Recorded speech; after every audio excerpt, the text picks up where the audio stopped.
ಮೇಷರಾಶಿಯವರ ದಿನಚರಿ ಶಿಸ್ತುಬದ್ಧವಾಗಿ ಆರಂಭವಾಗುತ್ತೆ. ಬೆಳಗ್ಗೆ ಎದ್ದಾಗನಿಂದ ಏನೋ ಒಂದು ರೀತಿಯಲ್ಲಿ ಶಿಸ್ತಿನಿಂದ ಎಲ್ಲ ಕೆಲಸಗಳನ್ನು ಆರಂಭ ಮಾಡ್ತೀರಿ. ಆದರೆ ದಿನದ ಕೊನೆಯವರೆಗೂ ಕೂಡ ಅದನ್ನು ಹಾಗೆ ಉಳಿಸ್ಕೊಳ್ಬೇಕಾದಂಥದ್ದು, ಅಂದರೆ ಆ ಶಿಸ್ತನ್ನು ಹಾಗೆ ಕಾಪಾಡಿಕೊಳ್ಬೇಕಾದಂಥದ್ದು ಅತಿ ಮುಖ್ಯವಾಗುತ್ತೆ. ಮಧ್ಯದಲ್ಲಿ ಏನೋ ಸಮಸ್ಯೆಗಳಾಗ್ಬೋದು, ಇನ್ನೇನೋ ಅಡ್ಡಿಗಳು ಬರ್ಬೋದು, ಯಾವುದೋ ಸವಾಲುಗಳು ಅಂತ ಹೇಳಿ ಅನ್ನಿಸ್ಬೋದು, ಅಥವಾ ಅನಿರೀಕ್ಷಿತವಾದ ಯಾವುದೋ ಕೆಲಸಗಳು ಬರ್ಬೋದು. ಆದರೆ ನಿಮ್ಮ ಶಿಸ್ತಿಗೆ ಯಾವುದೂ ಕೂಡ ಅಡ್ಡಿ ಆಗದೇ ಇರೋ ಹಾಗೆ ನೀವು ಆದಷ್ಟು ಗಮನಿಸಬೇಕಾದಂಥದ್ದು. ನಿಮ್ಮ ಮನಸ್ಸು ನಿಮ್ಮ ಹಿಡಿತದಲ್ಲಿರಬೇಕು. ಯಾವಾಗ ಮನಸ್ಸು ಏನು ಹೇಳುತ್ತೋ ಅದರ ಹಿಂದೆ ಹೋಗ್ತೀವಿ, ಅದು ಹೇಳ್ದಾಗ ಕೇಳ್ತೀವಿ ಅಂದ್ಬಿಟ್ರೆ ಬಹಳ ಕಷ್ಟವಾಗತ್ತೆ. ಹಣದ ವಿಚಾರದಲ್ಲಿ ತುಂಬ ಶಿಸ್ತಾಗಿರಬೇಕು. ಇಲ್ಲದೇ ಇದ್ದರೆ ಕಷ್ಟ ಇದೆ. ಹಲವಾರು ಜನರ ಟೀಕೆಗೊಳಗಾಗ್ತೀರಿ. ಬೇರೆಯವರಿಗೆಲ್ಲ ಏನೋ ಉಪದೇಶ ಮಾಡ್ತೀರಿ, ನಿಮ್ಮದೇ ಹೀಗೆ ಅನ್ನುವಂತಹ ಮಾತನ್ನು ಕೇಳಬೇಕಾದಂತಹ ಪರಿಸ್ಥಿತಿ ಬರ್ಬೋದು. ಅದನ್ನೆಲ್ಲ ಗಮನಿಸ್ಕೊಳ್ಬೇಕು. ಶ್ರೀ ಸೂಕ್ತದ ಮಂತ್ರಗಳನ್ನು ಶ್ರವಣ ಮಾಡಿ. ಶುಭವಾಗಿ. ವೃಷಭ ರಾಶಿ ವಿದ್ಯಾರ್ಥಿಗಳಿಗೆ ತುಂಬ ಆತಂಕ ಉಂಟಾಗ್ತಕ್ಕಂತಹ ದಿವಸ. ಓದಿನ ವಿಷಯ, ಫಲಿತಾಂಶದ ವಿಚಾರಗಳು, ಮುಂದಿನ ವಿದ್ಯಾಭ್ಯಾಸ ಹೇಗೆ, ನಾನು ಯಾವ ನಿರ್ಧಾರವನ್ನು ಮಾಡಬೇಕು, ಯಾವ ಆಯ್ಕೆ ಒಳ್ಳೆಯದು, ಇವೆಲ್ಲ ಗೊಂದಲಗಳಲ್ಲಿ ಬಹಳ ಆತಂಕ ಉಂಟಾಗ್ತಕ್ಕಂಥದ್ದು. ಹಣದ ಸಮಸ್ಯೆಗಳು ಏನೇ ಇದ್ದರೂ ಕೂಡ ಸಣ್ಣ ಪುಟ್ಟ ಪರಿಹಾರ ಮಾರ್ಗ ನಿಮಗೆ ಸಿಗ್ತಾ ಹೋಗುವಂಥದ್ದಾಗತ್ತೆ. ರುಚಿಯ ಹಿಂದೆ ಬಿದ್ದು ಆರೋಗ್ಯದಲ್ಲಿ ವ್ಯತ್ಯಾಸವನ್ನು ಮಾಡಿಕೊಳ್ತೀರಿ. ಶರೀರಕ್ಕೆ ಯಾವ ಆಹಾರ ಆಗು ಬರೋದಿಲ್ಲ ಅಥವಾ ಹೊಂದಿಕೊಳ್ಳೋದಿಲ್ಲ ಅಂಥ ಆಹಾರ ರುಚಿಯಾಗಿದೆ ಅಂತ ಹೇಳಿ ಅದನ್ನು ಆಸೆ ಪಟ್ಟು ತಿಂತೀರಿ. ಆರೋಗ್ಯದಲ್ಲಿ ವ್ಯತ್ಯಾಸ ಆಗುತ್ತೆ. ಆಮೇಲೆ ತೊಂದರೆಯನ್ನು ಪಟ್ಕೊಳ್ತೀರಿ. ನಿಮ್ಮ ಬಾಯಿಂದಲೇ ಬರಬಹುದು, ನಾನು ಅದನ್ನು ತಿನ್ನಬಾರ್ದಾಗಿತ್ತು ಅಂತ. ಆದರೆ ಪ್ರಯೋಜನ ಏನು? ಮುನ್ನೆಚ್ಚರಿಕೆ ಇದ್ದಿದ್ದರೆ ಈ ಸಮಸ್ಯೆ ಆಗ್ತಿರಲಿಲ್ಲ ಅನ್ನುವಂಥದ್ದು ಆಗ ಉತ್ತರ ಆಗುತ್ತೆ. ಅದನ್ನು ಗಮನಿಸ್ಕೊಳ್ಳಿ. ಆಕಸ್ಮಿಕವಾಗಿ ಹಿರಿಯರ, ಸಾಧಕರ, ಮಹಾತ್ಮರ ಭೇಟಿ ಆಗ್ಬೋದು, ದರ್ಶನವಾಗಬಹುದು, ಅವರ ಅನುಗ್ರಹ ಸಿಕ್ಕಬಹುದು. ಇದೆಲ್ಲ ಜೀವನದಲ್ಲಿ ಯಾವುದೋ ಒಂದು ಕ್ಷಣದಲ್ಲಿ ಆಗ್ತಕ್ಕಂತಹ ಉತ್ತಮವಾದಂತಹ ಪರಿವರ್ತನೆ, ಬದಲಾವಣೆ, ಅದೃಷ್ಟ, ಸುಯೋಗ, ಈ ರೀತಿಯಾಗಿ ಅದನ್ನು ವರ್ಣಿಸಬೇಕಾದಂಥದ್ದಾಗತ್ತೆ. ಶನೈಶ್ಚರನನ್ನು ವಿಶೇಷವಾಗಿ ಪ್ರಾರ್ಥನೆ ಮಾಡಿ. ಶುಭವಾಗಿ. ಮಿಥುನ ರಾಶಿ ಕುಟುಂಬದಲ್ಲಿ ತುಂಬ ಸಂತೋಷದ ವಾತಾವರಣ ಇರುತ್ತೆ. ಎಲ್ಲರೂ ಕೂಡ ಏನೋ ಒಂದು ರೀತಿಯ ತೃಪ್ತ ಭಾವದಿಂದ ವರ್ತಿಸ್ತಕ್ಕಂತಹ ವಾತಾವರಣ ಮನೆಯಲ್ಲಿರುವಂಥದ್ದು. ಹಣಕಾಸಿನ ವಿಚಾರದ ಬಗ್ಗೆ ಸ್ವಲ್ಪ ಚರ್ಚೆಯನ್ನು ಮಾಡ್ತೀರಿ. ದುಡ್ಡು ಕಾಸಿನ ವ್ಯವಸ್ಥೆಗಳು ಹೇಗೆ, ಮುಂದಿನ ದಿನಮಾನದಲ್ಲಿ ಯಾವುದಕ್ಕೋಸ್ಕರವಾಗಿ ನಾವು ಹಣವನ್ನು ಕೂಡಿಟ್ಕೊಳ್ಬೇಕು ಅಥವಾ ಆಪದ್ಧನವಾಗಿ ಇಟ್ಕೊಳ್ಬೇಕು, ಈ ವಿಚಾರಗಳೆಲ್ಲ ಚರ್ಚೆಗೆ ಬರಬಹುದು ಅಂತಕ್ಕಂಥದ್ದು. ಆಕಸ್ಮಿಕವಾಗಿ ಎದೆ ನೋವು ಕಾಣಿಸ್ಕೊಳ್ಬಹುದು. ಅದು ಸ್ವಲ್ಪ ಮುನ್ಸೂಚನೆ, ಜಾಗ್ರತೆ ಇವೆಲ್ಲವನ್ನು ನಿಮಗೆ ಜ್ಞಾಪಿಸುವಂಥದ್ದಾಗುತ್ತೆ. ಆರೋಗ್ಯದಲ್ಲಿ ವ್ಯತ್ಯಾಸಗಳು ಕಾಣ್ತಾ ಇದೆ ಅಂತ ತಾತ್ಸಾರ ಮಾಡುವಂಥದ್ದು ಒಳ್ಳೆಯದಲ್ಲ. ಹಾಗಂತ ಭಯ ಪಟ್ಟುಕೊಂಡು ಏನೋ ಆಗಿಬಿಡುತ್ತೆ ಅಂತ ಹೇಳಿ ಹೆದರುವಂಥದ್ದು ಅಲ್ಲ. ಏನು ಸ್ವಾಭಾವಿಕವಾಗಿರಬೇಕು ಅದಕ್ಕೆ ವಿರುದ್ಧವಾಗಿ ಅಥವಾ ಅಸ್ವಾಭಾವಿಕವಾಗಿ ಏನಾದರೂ ನಿಮಗೆ ಅನುಭವಕ್ಕೆ ಬಂದರೆ ತತ್ಕ್ಷಣದಲ್ಲಿ ಅದಕ್ಕೆ ಸೂಕ್ತವಾದಂತಹ ಸಲಹೆ, ಪರಿಹಾರ, ಔಷಧೋಪಚಾರ ಇತ್ಯಾದಿಗಳನ್ನು ಯಾವುದೇ ತಡ ಇಲ್ಲದಲೆ ಮಾಡ್ತಕ್ಕಂಥದ್ದು ಬಹಳ ಒಳ್ಳೆಯದು.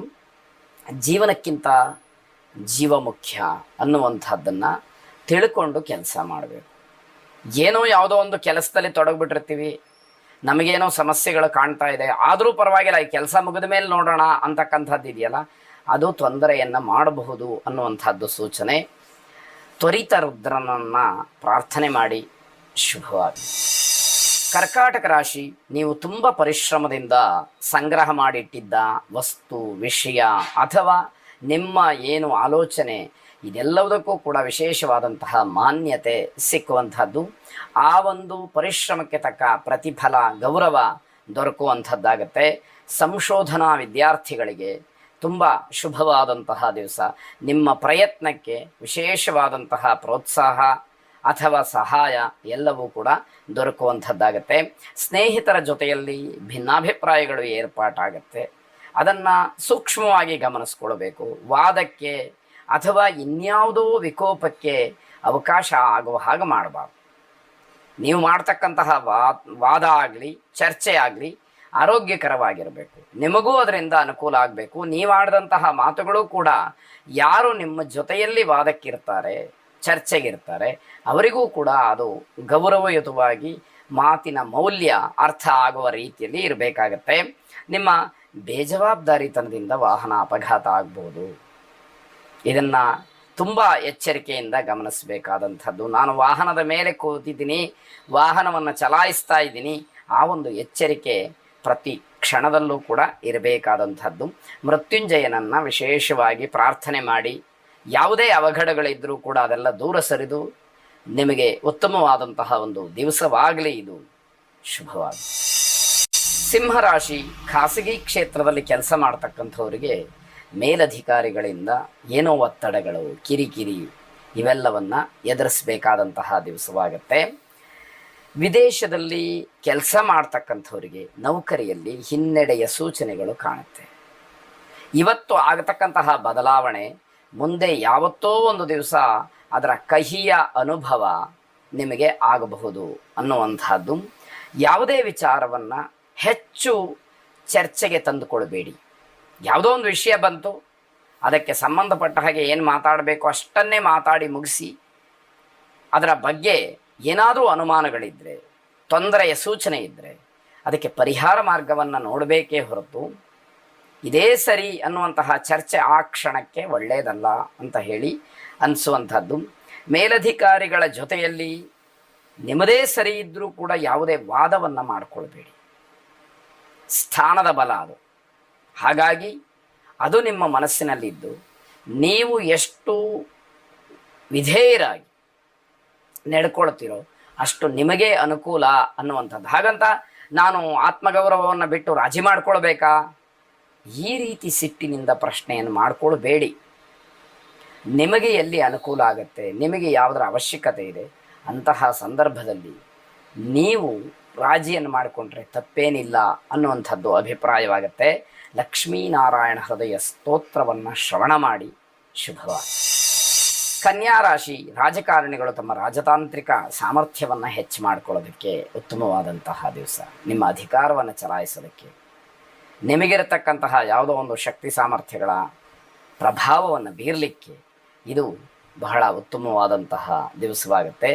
ಯಾವುದೇ ಕಾರಣಕ್ಕೂ ಅಧಿಕಾರ ಇದೆ ಅಂತಲಾಗಲಿ, ನನ್ನ ಮಾತು ನಡೆಯುತ್ತೆ ಅಂತಲಾಗಲಿ ಕ್ಷುಲ್ಲಕ ರಾಜಕಾರಣಗಳನ್ನು ಮಾಡಬೇಡಿ.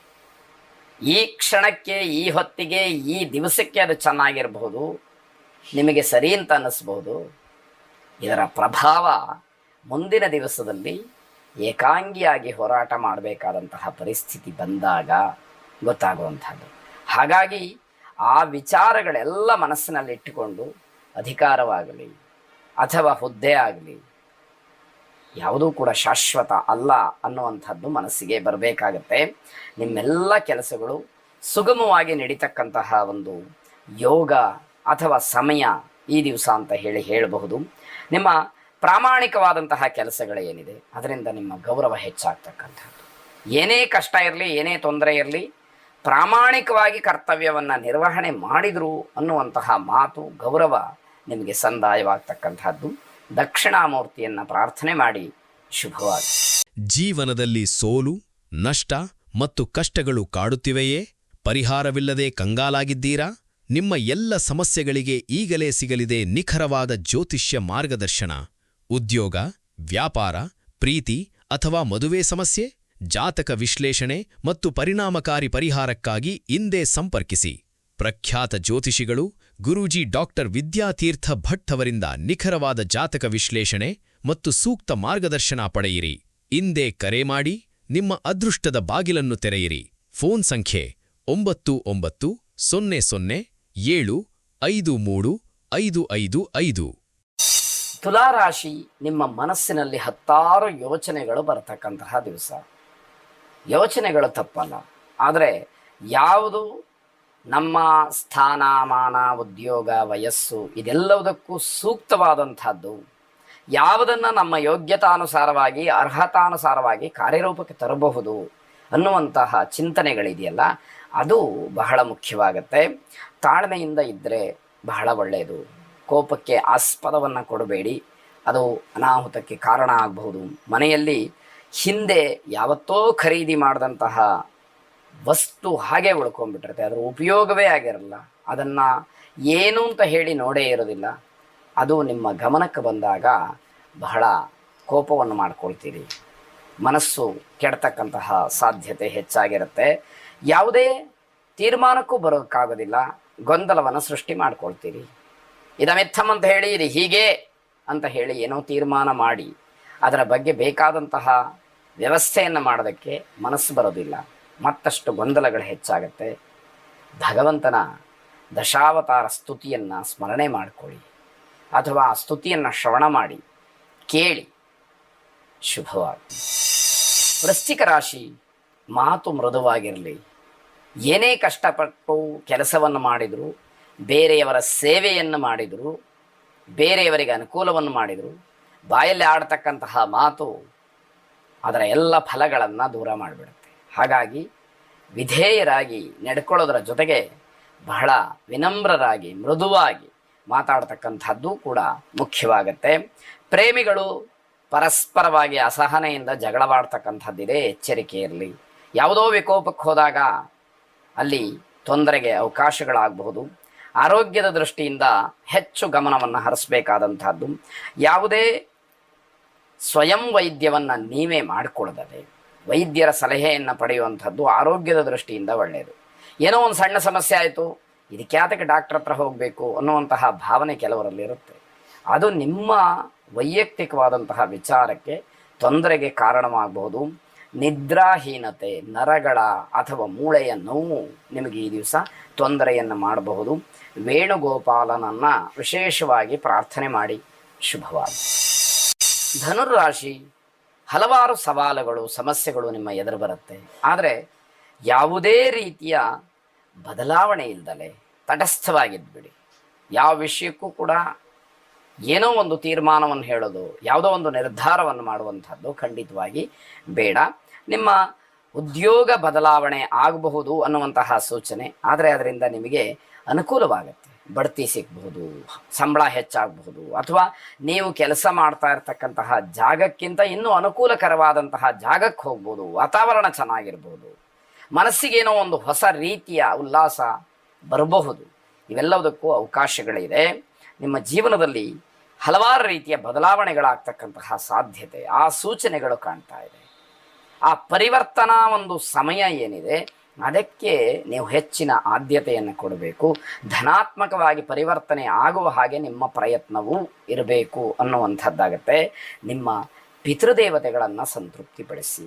ಯಾವುದೇ ಪಿತೃಶಾಪಕ್ಕೆ, ಪಿತೃಕೋಪಕ್ಕೆ ಗುರಿಯಾಗ್ತಕ್ಕಂಥದ್ದು ಖಂಡಿತವಾಗಿ ಬೇಡ, ಶುಭವಾಗಿ. ಮಕರ ರಾಶಿ, ಜೀವನದಲ್ಲಿ ಹಾಸ್ಯವಾಗಲಿ, ನಗುವಾಗಲಿ, ಸಂತೋಷ ಸಮಾಧಾನಗಳು ಇರಲಿ ಅಂತ ಹೇಳಿ ತುಂಬ ಪ್ರಯತ್ನಗಳನ್ನು ಮಾಡ್ತೀರಿ, ತುಂಬ ಹಂಬಲಿಸ್ತೀರಿ, ಇಷ್ಟಪಡ್ತೀರಿ. ಆದರೆ ಅದು ಸಾಧ್ಯ ಆಗೋದಿಲ್ಲ. ಏನು ಹೇಳಬೇಕು ಅದಕ್ಕೆ? ಪೂರ್ವಜನ್ಮದ ಸುಕೃತನ, ಅಥವಾ ನಿಮಗೆ ಆ ಯೋಗವೇ ಇಲ್ವಾ? ಇವೆಲ್ಲ ಆಲೋಚನೆಗಳು ಮನಸ್ಸಿಗೆ ಬರಬಹುದು. ಹಾಸ್ಯ ಕಲಾವಿದರಿಗೆ ವಿಶೇಷವಾಗಿ ಏನೋ ಅನುಕೂಲತೆಗಳು ಆಗ್ತಕ್ಕಂತಹ ಸಾಧ್ಯತೆ. ಶ್ರೀಕೃಷ್ಣನ ಪ್ರಾರ್ಥನೆ, ಪೂಜೆ, ಇದರಿಂದ ಉತ್ತಮವಾದಂತಹ ಯೋಗ ಅಥವಾ ಅನುಕೂಲ ಲಭಿಸ್ತಕ್ಕಂತಹ ಸಾಧ್ಯತೆ ಇದೆ. ಈಶ್ವರನ ವಾಹನ ನಂದೀಶ್ವರನನ್ನು ವಿಶೇಷವಾಗಿ ಪ್ರಾರ್ಥನೆ ಮಾಡಿ, ಭಗವಂತನ ಅನುಗ್ರಹವಾಗಲಿ, ಶುಭವಾಗಿ. ಕುಂಭರಾಶಿ, ಆರೋಗ್ಯದಲ್ಲಿ ವ್ಯತ್ಯಾಸಗಳು ಕಾಣುವಂತಹ ದಿವಸ. ಸ್ವಲ್ಪ ಎಚ್ಚರಿಕೆಯನ್ನು ವಹಿಸಿ. ಸಣ್ಣ ಪುಟ್ಟ ವಿಚಾರಕ್ಕೆ ಹೆಚ್ಚು ನೀವು ಮಾನಸಿಕವಾಗಿ ಆಲೋಚನೆ ಮಾಡ್ತಕ್ಕಂಥದ್ದು ಬೇಡ. ಏನೋ ಒಂದು ಸಣ್ಣ ಸಮಸ್ಯೆ ಬಂತು, ಅದಕ್ಕೆ ಪರಿಹಾರ ಏನು ಅಂತ ಹುಡುಕೊಂಡು ನಿಮ್ಮ ಕೆಲಸಕ್ಕೆ ನೀವು ಮಗ್ನರಾಗ್ತಕ್ಕಂಥದ್ದು ಬಹಳ ಒಳ್ಳೆಯದಾಗಿರುತ್ತೆ. ಅದನ್ನು ಹೊರತಾಗಿ ಏನೋ ಮಾನಸಿಕವಾಗಿ ಯೋಚನೆ ಮಾಡುವಂಥದ್ದು, ಏನಾಗ್ಬಿಡುತ್ತೋ ಅನ್ನುವಂತಹ ಆತಂಕವನ್ನು ನೀವೇ ಸೃಷ್ಟಿ ಮಾಡಿಕೊಳ್ಳುವಂಥದ್ದು, ಇದು ಒಳ್ಳೆಯದಲ್ಲ ಅನ್ನುವಂಥದ್ದು. ಮಧ್ಯಾಹ್ನದ ವೇಳೆಗೆ ಮನೆಯ ವಿಚಾರಕ್ಕೆ ನಿಮಗೆ ಶುಭ ಸೂಚನೆಯ ಮಾತುಗಳು ಬರುತ್ತೆ. ಅದು ಇನ್ನಷ್ಟು ಮತ್ತಷ್ಟು ನಿಮ್ಮ ಸಂತೋಷವನ್ನು ಹೆಚ್ಚು ಮಾಡುವಂಥದ್ದು, ಜೊತೆಗೆ ಗಟ್ಟಿಯಾಗುವಂಥದ್ದಾಗತ್ತೆ. ಅದು ನಿಜವಾಗಲೂ ಜೀವನದಲ್ಲಿ ಸಾಧನೆಯ ಒಂದು ಮೆಟ್ಟಿಲು ಅಂತ ಹೇಳುವಂತಹ ಸಮಯ. ಭೂದೇವಿಯನ್ನು ವಿಶೇಷವಾಗಿ ಪ್ರಾರ್ಥನೆ ಮಾಡಿ, ಶುಭವಾಗಿ. ಕೊನೆಯದಾಗಿ ಮೀನರಾಶಿ, ಯಾವುದೋ ಸಣ್ಣ ಕೀಟ ಅಥವಾ ಇನ್ಯಾವುದೋ ನಿಮ್ಮ ಚರ್ಮಕ್ಕೆ ಸಂಬಂಧಪಟ್ಟಂತಹ ಅಲರ್ಜಿ ಆಗಬಹುದು. ಸ್ವಲ್ಪ ಜಾಗ್ರತೆಯನ್ನು ವಹಿಸಿ, ಸಣ್ಣ ಪುಟ್ಟದಾಗಿ ಏನೇ ಕಂಡರೂ ಕೂಡ ಅದಕ್ಕೆ ಸೂಕ್ತವಾದಂತಹ ಒಂದು ಔಷಧವನ್ನು ಮಾಡಿಕೊಳ್ಳಿ ಅನ್ನುವಂಥದ್ದು. ಯಾವುದೇ ಕೆಲಸವನ್ನು ಮಾಡೋದಕ್ಕೆ ಮನಸ್ಸಿರೋದಿಲ್ಲ, ಹಾಗಂತ ಆಗಬೇಕಾದಂತಹ ಕೆಲವು ಅನಿವಾರ್ಯತೆ ಕೆಲಸಗಳಿರುತ್ತೆ, ಅದನ್ನು ಮಾಡಲೇಬೇಕು ಅನ್ನುವಂಥದ್ದು. ನಿಮ್ಮ ಕೆಲಸ ಕಾರ್ಯಗಳಲ್ಲಿ ಯಾವುದೇ ಕಾರಣಕ್ಕೂ ಆಲಸ್ಯವನ್ನು ತೋರಿಸ್ಬೇಡಿ, ಪೋಸ್ಟ್ಪೋನ್ ಮಾಡಬೇಡಿ. ನಾಳೆ ಮಾಡ್ತೀನಿ, ನಾಡಿದ್ದು ಮಾಡ್ತೀನಿ, ಅದಕ್ಕೆ ಇನ್ನೂ ಸಮಯ ಇದೆ. ಈ ಮಾತುಗಳೆಲ್ಲ ಏನಾಗುತ್ತೆ ಅಂತಂದರೆ ಯಾವತ್ತೋ ತೊಂದರೆ ಆದಾಗ ನಿಮಗೆ ಅದನ್ನು ತಡ್ಕೊಳ್ಳುವಂಥದ್ದು ಕಷ್ಟವಾಗುತ್ತೆ. ಆಲಸ್ಯ, ಸೋಮಾರಿತನ ಅಂತಕ್ಕಂಥದ್ದು ನಿಮ್ಮನ್ನು ತುಂಬ ಕಾಡುವಂತಹ ದಿವಸವಾಗಬಹುದು. ಪಂಚಮುಖಿ ಆಂಜನೇಯ ಸ್ವಾಮಿಯನ್ನು ಪ್ರಾರ್ಥನೆ ಮಾಡಿ, ಆ ಆಂಜನೇಯ ಸ್ವಾಮಿಯಿಂದ ಇರತಕ್ಕಂತಹ ಜಾಡ್ಯ ಏನಿದೆ ಅದು ದೂರವಾಗಲಿ ಅನ್ನುವಂಥದ್ದು ವಿಶೇಷವಾದ ಪ್ರಾರ್ಥನೆಯಾಗಿರಬೇಕು. ಶುಭವಾಗಲಿ.